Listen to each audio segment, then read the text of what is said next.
Hi, I'm Carly from The Garden Spot, and my goal is to get you outside in your garden. Whether you're new to the gardening scene or are a seasoned gardener, let's get planting. Come along with me today as we head to the nursery to do a little gardening 101.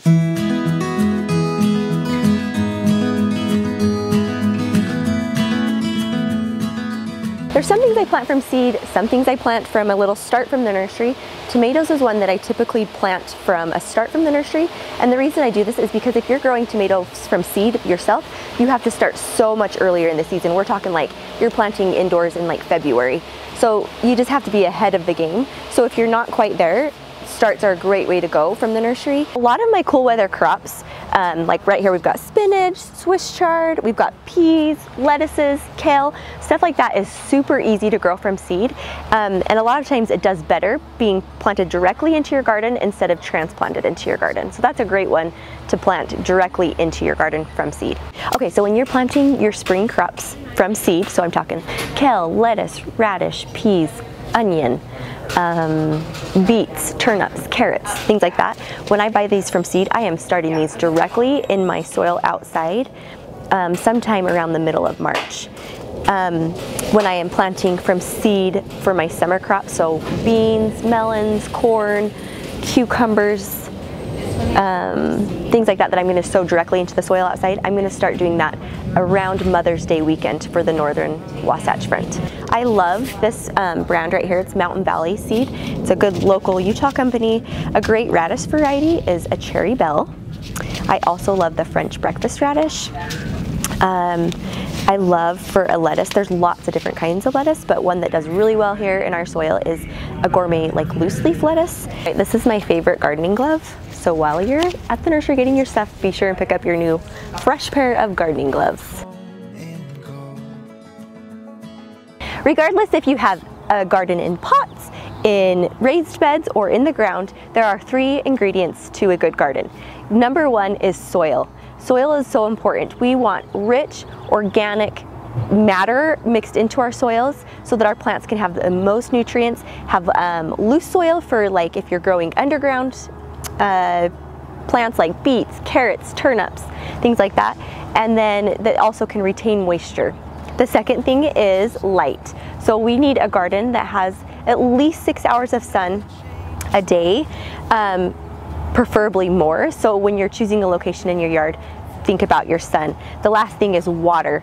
And water is, we want to water deeply and less frequently so that those roots learn to grow down and that they can withstand the hot summers. So when we're picking out garden soil, you can come to a nursery and you can buy in bulk. It makes it super simple. This one's like a garden mix. They've already done all the math for you. They've mixed the soil, they've mixed the compost, they've mixed everything that you need for a good garden soil. This can be bought by the yard, so you can bring a truck in and you can fill up your garden. You can, if you have an in-ground garden, you could till this into your garden. If you have a raised bed, you could just put this right into your raised bed. If you have a pot garden, I would probably use a soilless mix, like a potting soil, to grow in pots, just so it's really light for those smaller pots. But if you don't need quite like a couple of yards of dirt, you can also buy, a lot of nurseries will carry bags of the same type of thing that you can add into your gardens. Then a great additive to add to your garden when you're planting is just a good all-purpose organic food. So when I talk all-purpose, I'm talking your numbers, and this stands for your nitrogen, phosphate, and potassium. And when they're all the same, it means it's like a well-rounded, everything's the same, so it's going to be good for multiple types of crops. Right, the next most important thing you can do for your garden is mulch. I'm talking like 2 to 3 inches over the top of your soil, and this is going to help keep weed seed down. It's going to help choke weeds down and help your plants grow bigger. And if your plants grow bigger, they're going to shade the ground and those weeds can't grow. It's also going to help retain moisture so that your soil doesn't dry out as quickly. You can mulch with grass clippings, straw, newspaper, anything that's going to cover your soil.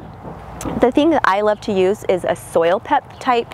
The best thing about like using an organic type mulch, so not like a black plastic or some kind of a landscape fabric, which you can totally use, but if you use an organic mulch, then you can work that into your soil and it just helps amend your soil even more and gives you a better soil. Okay, so now we're home and we've got our plants. Now what do we do with them?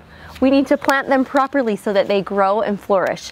So if you've got something like this that comes in a little cell pack, I like to just squeeze my pack like this and kind of loosen the roots up.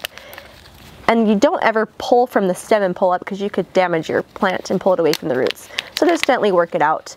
If you pull your plant out and it looks like this, you are going to want to break up those roots a little bit. See how they're circling around? We want those roots to grow out. So what I'm going to do is I'm just going to take this and gently break up those roots to say, hey, you're not in a pot anymore, you're going to grow out. Now the next thing is to not plant too deeply. There's always an exception to the rule, and tomatoes and peppers fall underneath that. But your other plants, we don't want to plant too deeply. So if you see here, you've got your plant, it's coming out of the ground, and you've got the soil level. When you take your plant home and replant it, you do not want to plant deeper than what that soil level already is. So we're going to go ahead and dig a hole. We don't need a very deep hole for a little plant, as you can see. We'll set it in the hole, and then we're just going to push that soil right to where it was at the nursery, so that we're not planting too deep. And there's always an exception to a gardening rule, and a tomato is going to be one of those. We are going to plant a tomato deeper than it comes in its pot. So same thing, we're going to squeeze our pot and work the roots out. This one, you can see it's not too root bound. I still will kind of just tease the base of that root. And then I'm going to take, if you see down here, there's these two sets of leaves that come off either side of my branch. I'm just going to go in and I'm going to do what's called pinching that off. I simply take my finger and pinch it off. Because I'm actually going to go up one more stem. Because with tomatoes, you plant tomatoes deep. So you can see these fur, almost hair-like looking things. When these get underneath the ground, they are going to turn into roots. So this is going to help support our plant. It's going to make it be stronger and be able to withstand all the fruit that it has to hold throughout the summer. There's a couple different ways you can plant deep. If you have a really big tomato that's a lot larger than this one, you can do like a trench planting, where I'd come along, I would dig a trench, I would actually lay my tomato in the ground and then bend the top up and then bury. But because this tomato is not that big yet, I've just removed those bottom leaves, and then I will dig a hole a lot deeper than I did for a plant that if I'm just wanting to plant right to soil level, because I want this one to be deep. I want the soil to go up around that stem. All right, so I've dug a hole, and I'm going to place it down inside, and then I'm going to bury, I don't know, maybe 2 or 3 inches of my stem underground.